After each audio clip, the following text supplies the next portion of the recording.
What is up, Serie A fans? This is another edition of Stoppage Time with my co-host, Raf, from across the pond, joining us today. And then we have a very special guest, Shawn McIntosh. He is the Chief Fan Officer of Charlotte FC and hosts Lazio World.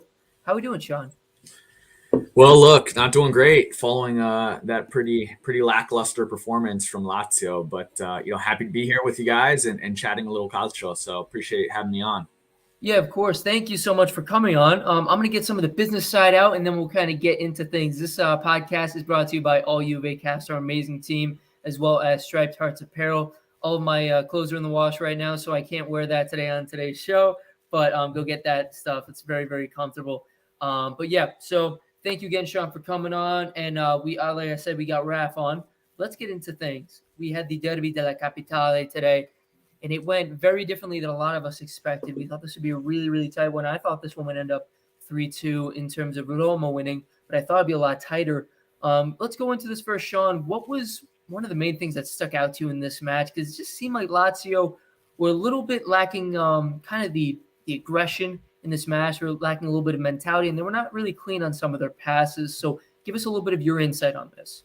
Yeah, I mean, look, it's really tough to understand why they entered the match with that mentality, why they entered the match with any sort of lack of aggression or understanding, the magnitude of this match. And this match is in Rome, it's everything. And so, a week to prepare, not having an excuse of a mid-week match. We know, Mourinho griped about that, and look, maybe he got it right in making the joke that Lazio and their players were smoking cigarettes over the week, because it certainly looked that way from the performance on the pitch. I mean, look, I obviously try to be as unbiased as possible when I'm evaluating whether or not we're going to win a match. Honestly, I know that Roma was going into this match with I think 7 games unbeaten. But they haven't looked great in those matches. I mean, a lot of those were draws to smaller sides where they escaped with 95th, 96-minute penalties. So, this talk of Roma really coming into this on a high, I just didn't see it that way.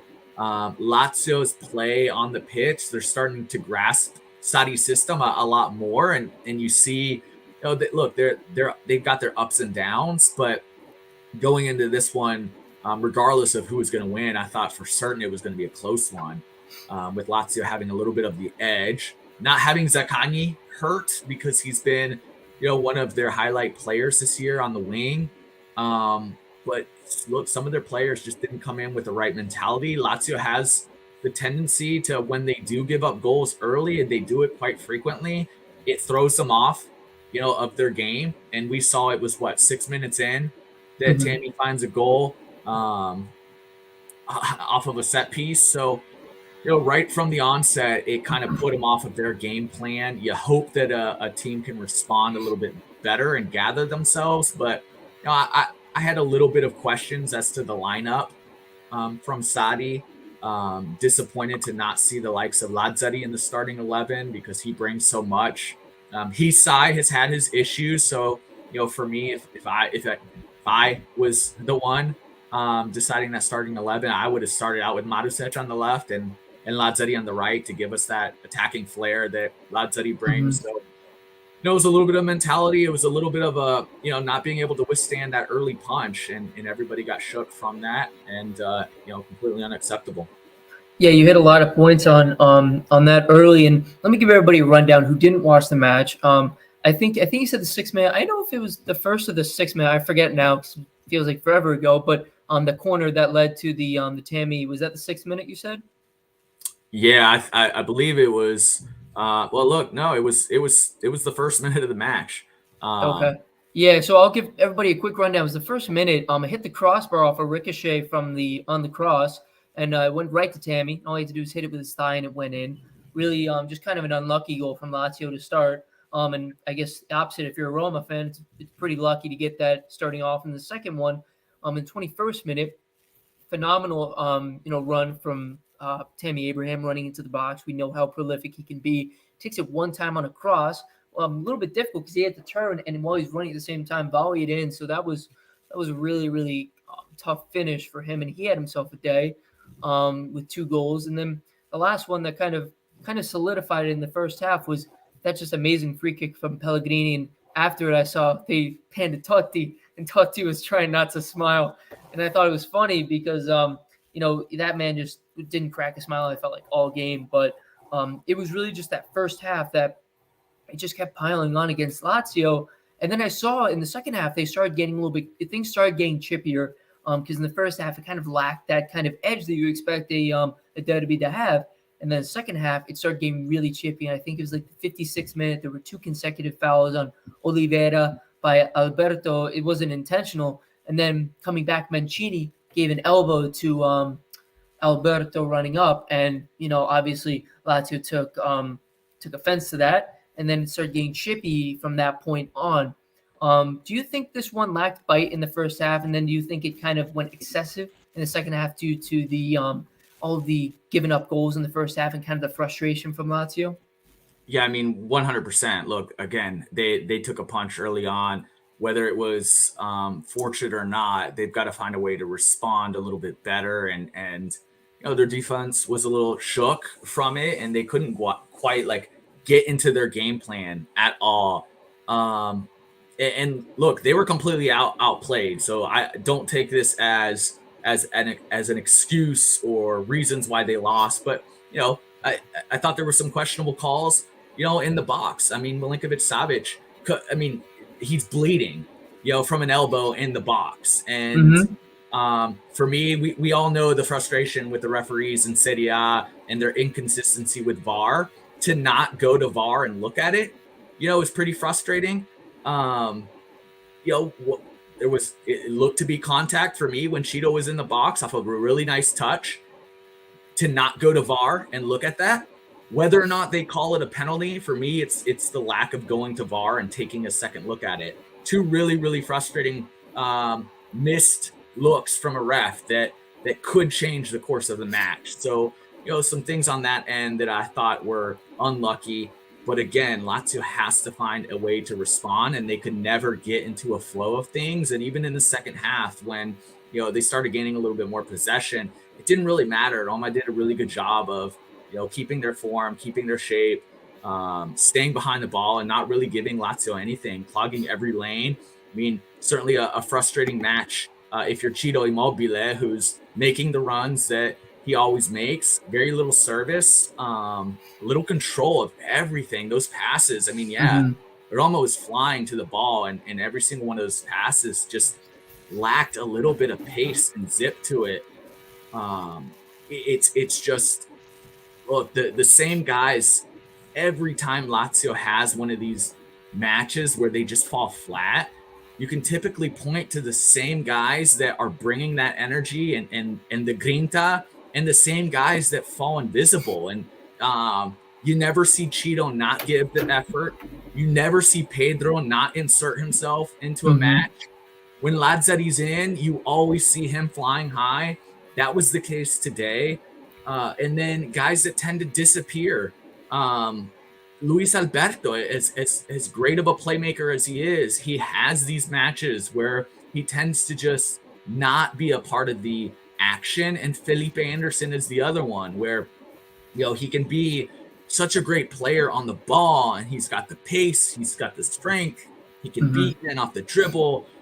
But then sometimes he just completely finds a way to be a shell of himself. And tonight was one of those matches where he just, a couple things, it's all mentality. A couple things go wrong, and he just, finds a way to be really, really passive in the match. And that's what he was. And I mentioned it, in a match where we don't have Zaccagni, like we need him to be that player. So, I liked what I saw from a Luca Romero, on the positives. Love that Sarri gave a player like him an opportunity with a decent amount of time on the clock to come in and inject himself into a match. And, he came in and looked like a Serie A player at only 17 years old. So, that was maybe the one bright spot from the match that I took away. But other than that, it was a lot of the same old story. When Lazio doesn't win, it's usually a disappearing act from a few, and then the defense being in shambles. Yeah, 100%. You hit again, once again, you hit some great points on this one. It's fresh in our minds, so there's just so much to discuss. And I've done enough talking, so let's have my boy Raf. Raf, give me some of your thoughts on this match. What are some of your takeaways, and what are some things that you saw in this one? I don't know. I feel like when it comes to, especially like looking from a Lazio perspective, the Sadi side, I feel like for me, when I look at the team, I'm not as well, like familiar as Lazio as Shawn. But like when I look at the team and I look at Sadi, I mean, we all know Sadi's a manager who requires the signings to be made, because he's a manager who needs who sticks by his own system, and that's it. He will only play his 4-3-3 Sadi ball system, and with that requires his signings. And when I look at the Lazio team, I see again a lot of these players who can be, very crucial at certain aspects, but lack the certain consistency. So when I look at the lineup today, I'm seeing like a very iffy backline, a midfield that on its day is absolutely incredible, arguably one of the best midfields in the league, and then a front three that is pretty heavily reliant on Immobile to create anything in the final third. Looking at the Roma side of it, I feel like this is probably one of the most dominant performances of the season. Probably the most dominant outing since their first half performance against Juve. Yep. And this time they I think they learned from their mistakes and managed to hold on from it. And I feel like Tammy, the second half of the season, because he was bagging in the goals in the first half, but I kind of felt that he was still a bit wasteful with his chances. And now I feel like he's starting to clear up a bit more, starting to be a lot more decisive in front of goal. And I feel like on their half, I thought today everything was spot on, from the way they managed the first half to the second half. I think it was flawless. Yeah, 100%. And it's good that you hit on the Roma part of things. And I kind of want to phrase this to both of you guys. And I guess I'll have Raf go first, just because, like I said, I've been talking a lot, so I want to let my boy Raf talk. Do we think that this was more of a fact of Roma winning this match, or did Lazio kind of lose this match in terms of, was it just on Lazio for not playing well enough to compete, or did Roma just do everything they could to shut down Lazio? And Raf, I'll let you go first.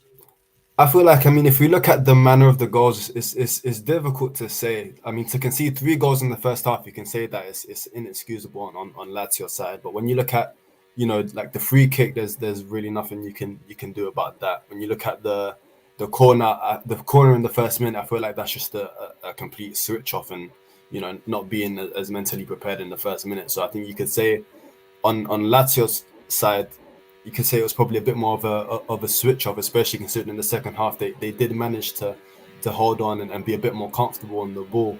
And I feel like maybe just being hit with the goal that early kind of shocked everyone, and kind of gave Roma a bit of a boost to come out of the gates like really strong. 100%. And Shawn, what do you think on that? Do you think it's more of Lazio losing this game, Roma winning, or a combination of both? I mean, look, no matter what, in every match, it's going to be a little bit of a combination. But, if I have to skew in one way versus the other, I mean, you've got to get credit where it's due. I mean, it wasn't a clear. It was clear, right, in this one. I mean, it wasn't a close match, so you've got to give the nod to Roma just outplaying Lazio in this one. So certainly Lazio had their issues, didn't come prepared, but Roma finished their chances. They played very controlled, and Mourinho, from a tactical standpoint, completely outclassed Sadi in this one. So you've got to give it to Roma. 100%. And I agree. I think in this kind of match, you can't really pinpoint one thing. You have to take a little bit from both sides. But I think Roma just inserted themselves early in this match and pressed on the gas very early in this one. But I did also want to ask you, because we were talking before this show, and you said you texted me, I think in jest, you said sell everybody. And I want to know, to your point, when you said that, obviously I assume you were joking to a certain extent, but where do you think this team needs to grow the most, and where do you think you need to make the key signings? Well, I mean, for years and years, the greatest frustration from essentially every Laziale is our failure on the transfer market to strengthen the center back position, and that never changes. I think that's the greatest area that Lazio need to improve going into this transfer window in the summer. it could be a much more difficult task than anticipated if they lose Luis Felipe on a free. Right now, he's out of contract. There's no deal in place agreed upon. There's certainly always swirling rumors about every player he's linked to, anybody from the likes of Barcelona to Inter and joining Simone and I'm sure 100 other clubs. So, if they lose him, he right now is the one player that you kind of earmark for a bit of a future with the club, with Acerbi getting up there in age. But look, they've got to address that. If they don't address that, they're going to see the same issues that they've had for the past 3 seasons. Look, they've got the starting 11 for the most part in the attack and in midfield that looks really, really good. I think you'll see, because for a number of years, going on probably almost 7 years, they've had this core group of players between Ciro Immobile, Luis Alberto, and Sergej Milinkovic-Savic, really as the foundation of that club and a reason why they've maintained a level of success. But I think you're going to see this offseason being the year that one of those guys, most likely a Luis Alberto, leaves. They're going to need funds to be able to mold this team into the way that Sarri needs in order to play his system. So Milinkovic-Savic, obviously an incredible player, world class. Honestly, can play in any system. He's very attractive to a lot of big clubs around the world, and we don't want to see him go. He's never made any indication that he wants to leave. He's been very happy in Rome. So, but he also would be a quick solve, in terms of recouping the funds necessary to kind of change this club. But look, I think they've got to continue to add depth. I think they need that regista. Sarri needs his Jorginho. Lucas Leiva is old and just can't handle a full Serie A campaign with any sort of European play in Coppa Italia, and he doesn't have the pace necessary for this system. Cataldi is just not good enough. He's had his moments, and I think he absolutely has a place in the team, but if he's the guy counted on game in, game out, like you're just lacking a little bit. So I think if they can find that Jorginho role for Sarri's system and a couple center backs, they should be in decent enough shape to compete for a top 4. Yeah, 100%. And you bring up a great point because you mentioned Sergej Milinkovic-Savic, who has been linked to Juventus recently. It's kind of come back up again. A few seasons ago, he was linked. Now he's linked again. And you mentioned his price tag. Obviously, we know he's such a valuable player. Would you be willing to sell him if that means you get a great quality replacement to pair with Luis Felipe, who you can re-sign, and then maybe you add a young, prolific midfielder, maybe 2 if you get rid of Luis Alberto as well? Would you be willing to get rid of Sergej Milinkovic-Savic for that? So that's a big if, Cliff. So I know. Look, Lotito is very shrewd, and in a lot of ways, it gets looked at as negative, but he's balanced the books for Lazio. We're talking about a club that in 2000 was on the verge of bankruptcy, right, following a really, really incredible run by the club, and so he's managed to come in, clear a ton of debts, be super responsible, not spending money outside of their means, and in a world where we see a lot of clubs with that challenge and issue, and he's been really smart about that. So if we can ensure that money goes directly into transfer markets and that Sarri is a part of those conversations, and Ilitari isn't the one unilaterally making a decision on what players to bring in. If we preface it with that, then I think I would lean that way, because it's going to be really hard to make any of the moves necessary to be a competing club for Champions League. So, but it's also really hard to talk about getting rid of a player that is as great as Milinkovic-Savic, that is a club legend at this point, who's been very, very happy. Like, that doesn't, the fact that he's been with Lazio for so long is a surprise. So, it's also hard. And that's kind of the part about this sport.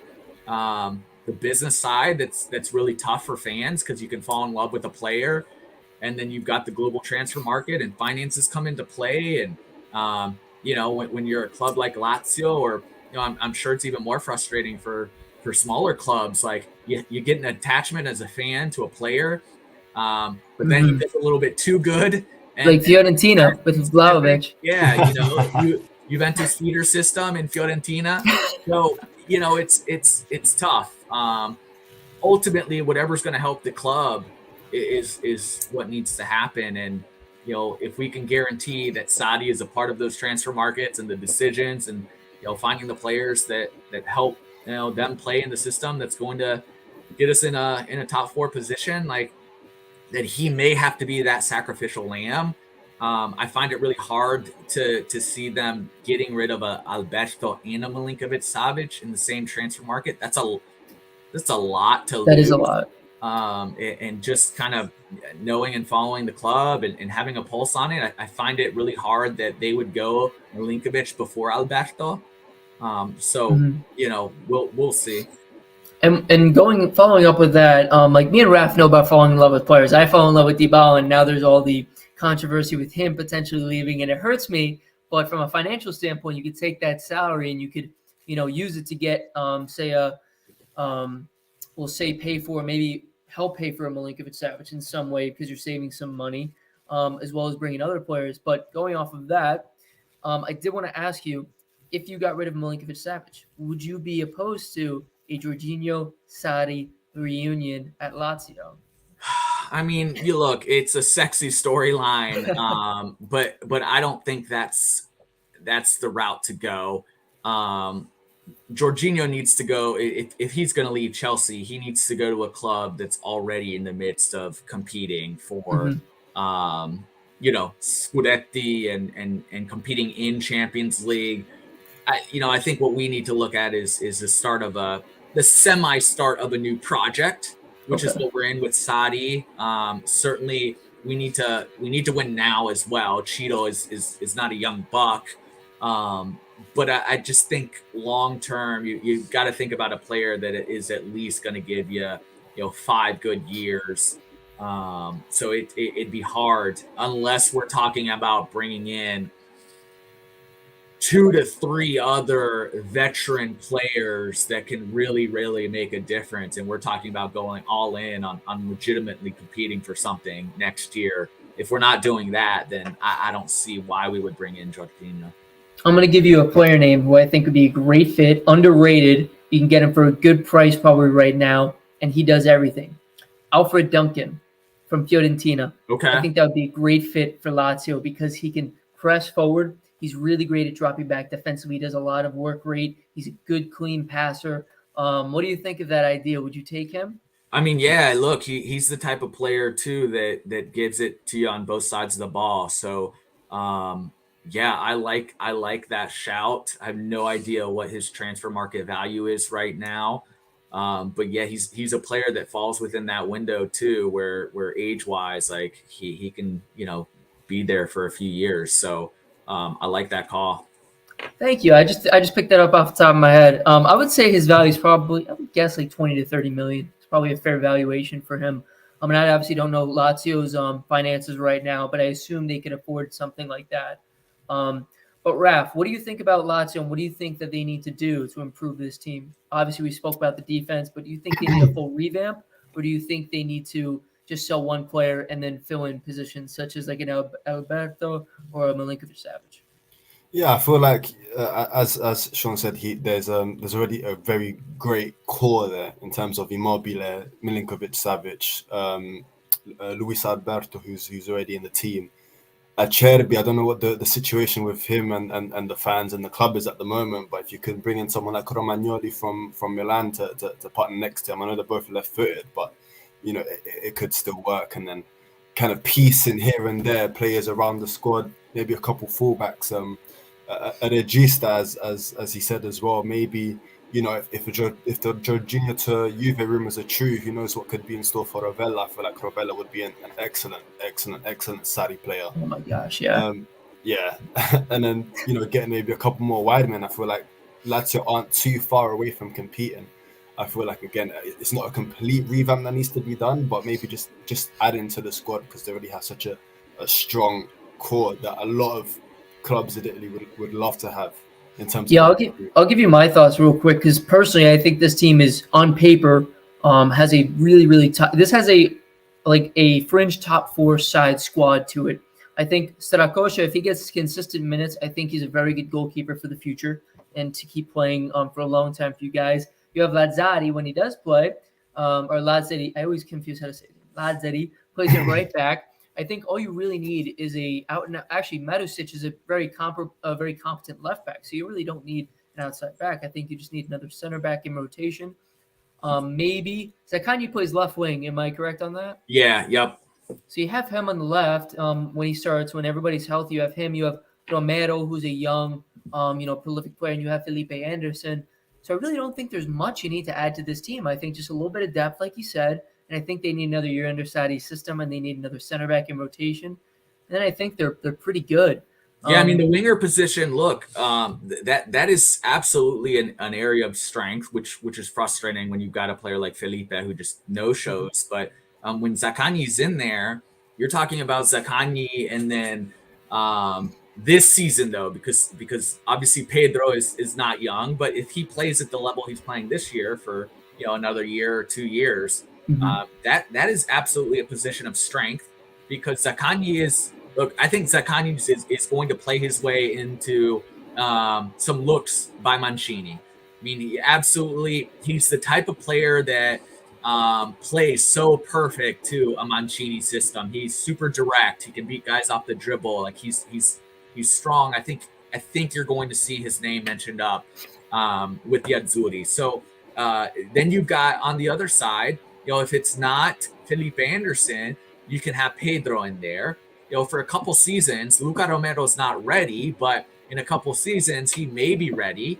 And then a player we haven't mentioned, Raul Moro, 19-year-old Spanish player. He's got a ton of talent.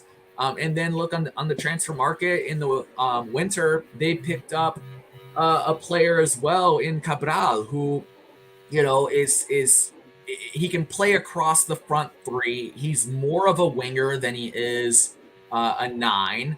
But he's got a lot of really solid technical ability that can come in and make a impact for the club. So, they need to find that Vice Immobile. They've got to find somebody that can spell Cheeto a little bit, because they just rely on him playing every single game, which it's remarkable. Like the amount of running that Cheeto does. And he never misses a match, regardless. Euros, Coppa Italia, like he's playing every single match. So he's just not going to be able to sustain that as he gets older. So if they can find that backup striker and just add that replacement for Lucas Leiva and find their couple center backs, like they can be a really, really good team. They just have to do it quickly, because we're talking about players like Pedro and Cheeto and that aren't getting any younger, and certainly Achebe is showing a little bit of his age right now, and he's not having the best of seasons. So some of that's due to injury, some of that's due to some drama with the fan base that he's probably not as comfortable stepping into the Olimpico with his own fans booing him. But look, we've been linked to Romagnoli. That's something that I think is very realistic, given Romagnoli's ties to Lazio and being a Lazio fan. Obviously, his contract situation with Milan right now would pose an opportunity to get him on a free, which would be a nice start to the window. Yeah, 100%. And I did want to say, I love Luca Romero's haircut. He looks like a player from like the old days of Calcio, like when it was really hard nosed. Oh my God, he looks like a guy who could be really special. I don't know how good of a player he's got that Matias Almeida look. Another Argentinian from Lazio that's a throwback to the late 90s, early 2000s. So he absolutely looks the part, and as a 17-year-old, he looks like a Serie A player already and can grow into something special. Yeah, 100%. And I know you got to get going soon, so I will end this on one question for you, and then I'll have Raph I'll have all of us answer this question. So looking at the schedule right now, April, we have an international break, so we hope Italy goes through to the World Cup and we win this game, and then we win the next one. But the schedule looks like this: Lazio, Sassuolo, Genoa, Lazio, Lazio, Torino, Lazio, Milan. Then in May, we have Lazio, Spezia, Lazio, Sampdoria, Lazio, Juventus, and Lazio, Verona. Do Lazio make top 6 this season, or do they make top 7, I guess, to make the Conference League at least? They'll make top 6. That'll be my prediction. Okay. Raph, what are you thinking? I feel like it's a bold. I'm looking at the table right now, and it's super tight, like super tight. Atalanta still have 2 games in hand to play, so I feel like it's gonna go right down to the wire. Because Fiorentina are creeping up as well. I feel like solely down to the fact that I feel like Sarri has his system implemented a bit, slightly more than Roma, in my opinion, with Mourinho, who's kind of fluking his way through games. I feel like Lazio might just edge it regardless of the results today. Yeah, and Shawn's gonna hate me. He's probably never gonna come on the show again. But I do not think Lazio even make the Conference League. I think this season will be a wake up call for them not making it. And I think next year that it actually will be a good thing. So I think next year they'll come back stronger, and I think they will break top 6 and they'll look really strong compared to this year after being 1 year under Sarri. And I think things will improve a lot. So I think this season's the wake up call they need to really get into high gear. I think next year we see a much different Lazio. But for this season, I don't think I see them make top 6 at least. But I've been wrong on a lot of things. I thought Juve were going to win the league, so it shows how much I know. But who do you have as winning? Just curious, who do you have winning the league at this point? Obviously, it's something that changes every week. It seems, but gut, who wins the league? I love that you asked me that. I think Napoli. I think my gut says Napoli. I think they break their curse, and I think they win it this season. Raph, what do you think? I said the same thing. I've looked at Milan's running, and it looks like it's too much. It's horrible. If I was a Milan fan, I'd be shitting myself right now. Shawn, what do you think? I had Napoli as well. Look, it's a little bit because I think it would be a fairy tale story. Insigne leaving. It's the close of a cycle for them. Not that they can't win it.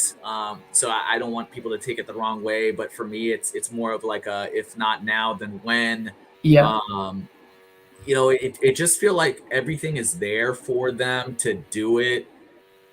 So, I think that they close off the season. I think it'll really come down to the last match, given what it looks like right now between Milan and Napoli. I love that call. Well, we can all agree on that. So that would be really interesting to see. This is probably one of the tightest races we've seen in recent years.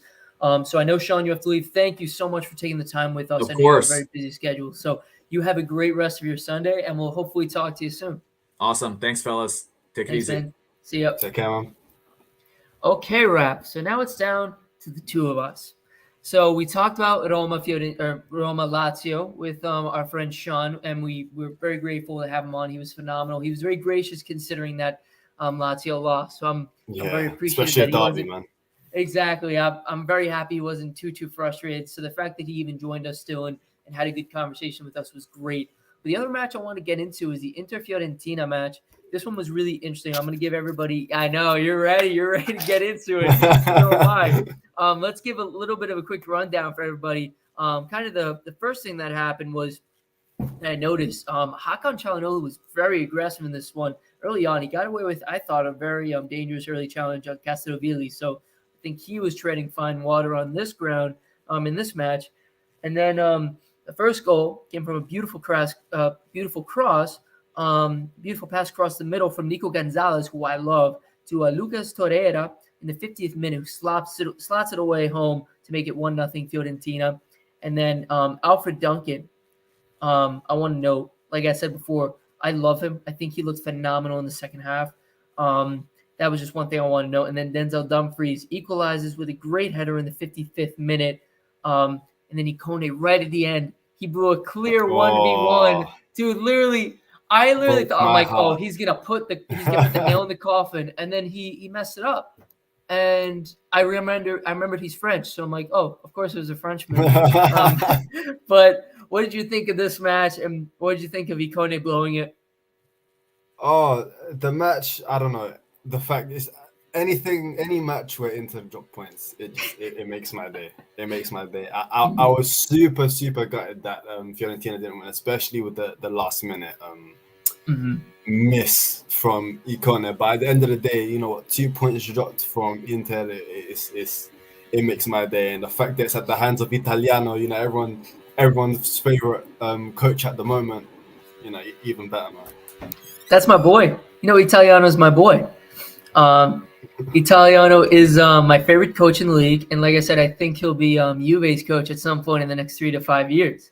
So Who knows, man? Who knows? And we know that our teammate Lex will love that. We know she's a big Italiano fan. I'm with her 100%. We're all on the same page, man. We're on that Italiano train, man. I love it. But with this match, even though they have a game in hand, Inter are 1 point above Juventus. Only 1 point. So, and we play them next game. So theoretically, if we beat them, we're ahead of them on points, and that puts Inter in a very, very tough position. That means they need to make sure they win that one game they have in hand, or they're done, basically, theoretically. But how much do you like Fiorentina, man? Because I've fallen in love with them. I thought they'd make top 6. I still think they can make top 6. What do you think? Yeah, I mean it's been especially a crazy, like after the summer they had as well, where they appointed Gattuso, and then after what was it, a week or so he was already out the door. Like it's crazy. And I feel like the fact that they lost Vlahovic as well in January, and it seems as if they don't miss him, is even more impressive. You know, they have Piontek firing, they have Cabral who's coming in and learning his trade in the league. They're such a fun team to watch, man. And I feel like they just play without fear, without, you know, doesn't matter who they play, they'll come out and they'll always try and be the protagonists of the game. It's admiring to see. I hate saying it because it's them, and you know, like especially how the fan base can be.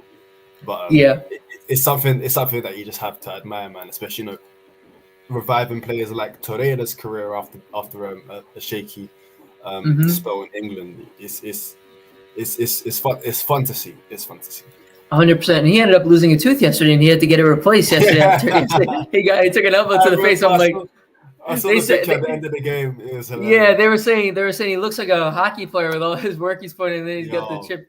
It was a clean like break as well. No blood, nothing. Just popped out, and I'm like, man, that dude, he just fights. He's like a freaking. He's a little lion, man. Yeah, I love it. But I would love to see Fiorentina make, you know, even if they don't make top 6, if they even make Conference League, I would love to watch them play in the Conference League. That'd be really exciting. And I bet Fiorentina fans would love it too, because they haven't been in a European competition in years. So that would be great. Especially after a couple seasons ago, where they were like super close to relegation, like super close. 100%. From going there to Europe is pretty huge for them. Yeah, absolutely, man.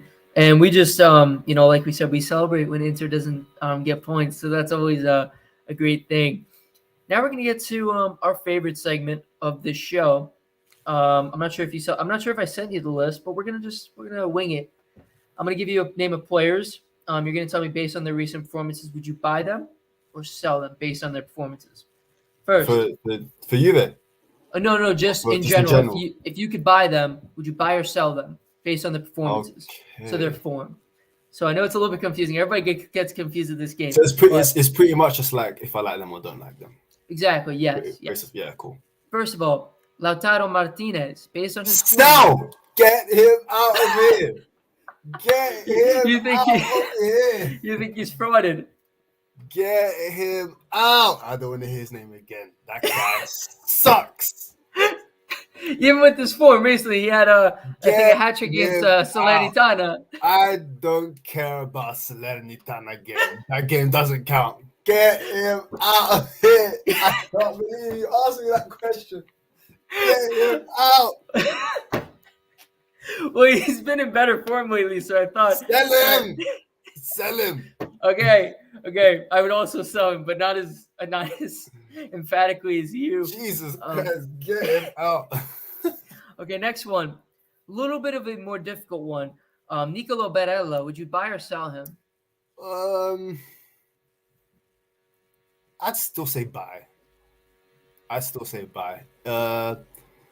feel like, judging of recent performances, it still wouldn't be enough for me to say sell him, because he's incredible, and I literally just feel like it's the fact that he's been playing game after game non-stop this season without real rest or any backup. I feel there's no chance that I'd say sell for him. Yeah, I mean the talent's still, even though he's been in low form, I'd still buy him because we know his talent level. So I'd buy him 100%. Mm-hmm. Next name on my list, I mentioned him earlier, Alfred Duncan. Would you buy or sell him? Probably buy. Keep him in the fringe of the team. I haven't seen too much of him yet, but the from what I've seen from Fiorentina, I'll happily have him in and around the team. I would take him over Rabiot in a heartbeat if I was Juventus. Anyone over Rabiot, man. He does everything that Allegri thinks that Rabiot could do. Yeah, bro, come on. Let's not even talk about Rabiot. Come on. Yeah, we don't want to talk about a name that you bring up. Yeah, I know. He's like a tree with legs, so we won't even talk about him. But yeah, I would take Alfred Duncan in a heartbeat. I think like I said, he could do everything. And right now, I think his price tag, even though he's probably now going up in price, I would still say his price tag is pretty fair and doable for a lot of teams. So I would buy him like I said, in a heartbeat. Next one, I think this is an easy one. Our boy Tammy Abraham, would you buy or sell him?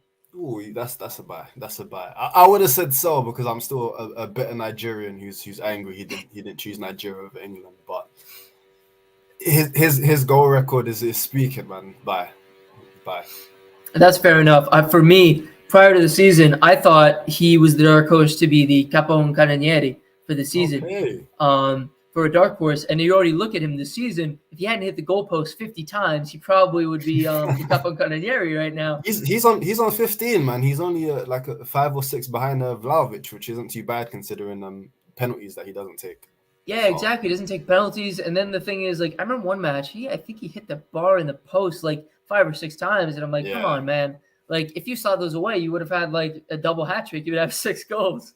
And then he's not doing bad. He's proved me wrong because I was a bit harsh on him at the beginning of the season, but he's turned it around from 2020. 100% buy. And even today, he missed. He could have had a hat trick because he had a beautiful ball from Cristante. Oh yeah.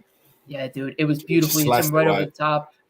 So if I were him, which obviously I'm not a professional footballer, but if I had taken the ball down there, instead of trying to curl it, I would have tried to, while he's like leaning and falling away, I would have tried to go outside the boot and try to curl it the outside. That's a tough technique, but he's a professional footballer. Yeah, it's true. I would have thought that would have been an interesting. Obviously it's all easy to say now in hindsight, but I thought that could have been something he'd done. But I love him. He's such a talented player. Now, I'm happy I didn't ask this I kind of did ask it when Shawn was on, but buy or sell Lazio making top 4. So basically, if you buy it, you believe top they 4. I'm sorry, not top 4, top 6. Oh, top 6. I'd say, yeah, out of the top 4, no chance. Top 6, buy. I still think they'll just edge it over Roma. I sell it because I'm too high on Roma. Because I think even though they're inconsistent, I think they're going to win enough games. I think Mourinho is crazy enough that he's going to do something and invoke his team after this match to keep on winning and get on a hot streak. And I think they finish the season really well and make probably 5th or 6th for me. And I think Lazio drop out of that top 6. And for their sake, I hope they make 7th, but I think even that might be tough for them because Fiorentina is creeping up on them. breathing down on them. Not to mention, you also have Sassuolo and you have Verona still kind of creeping up too. Verona is still very dangerous, so we'll see. Even though they got a draw today, that's going to be an exciting into the season. That 5th to what 8th, 9th is going to be just fluctuate. Yeah, man, it's gonna be so exciting. Yeah, but That's kind of all I had for this show. There was just so much we touched on with Shawn that I kind of didn't leave much for us to talk about. But I want to ask you, is there anything you really want to hit on before we kind of start to wrap up? I don't know. I feel like anything else that for me needs to be said has already been said on the podcast I did earlier today.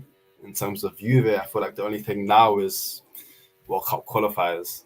So yes, which I think we'll probably do a special edition of one of those, whether it's with all Juve cast or Stoppage Time. So we'll definitely be talking about the Azzurri very, very soon, whether it's this weekend or next weekend or sometime during the week.